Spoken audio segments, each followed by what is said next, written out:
very clear separation, obviously, between like a few of the teams at the top. And then obviously when we get the winners tonight, I think that separation will be a lot more clear. A couple things to offer here. You and I both love Houston. We just talked about that.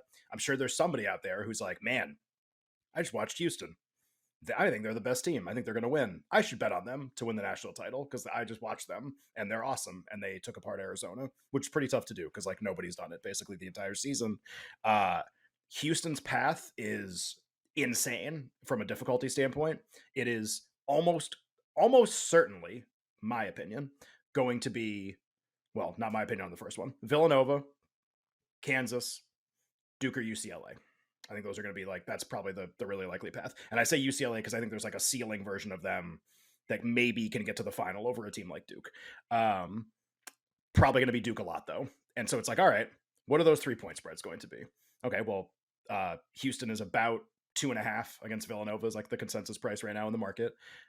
They're going to be one each way, something like that against Kansas. And then if they play Duke in the final, it'll actually be really interesting because Houston should be favored over Duke, maybe by many points. But like, will they be when we get there? Like, I don't know. I don't know if that's going to be the case. So my point would just be Houston's 4-1.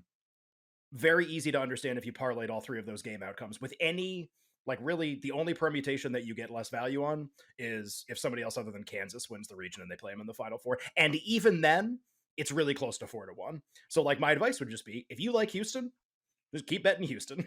Like, because you're going to get really short numbers in a bunch of games against impossible opponents. And they're going to be, I mean, if they win the title, they will have gone through Illinois, Arizona, Villanova, Kansas, Duke to get there in all likelihood. I mean, like, a crazy, obviously small spread games. Just bet them game to game. So that's going to be true with a couple of these teams. And obviously Villanova has the same path ahead of them and they'll get way less credit in the market. If you like a team right now, just please bet the team. Just bet them. Like, just get the most out of your bet, honestly.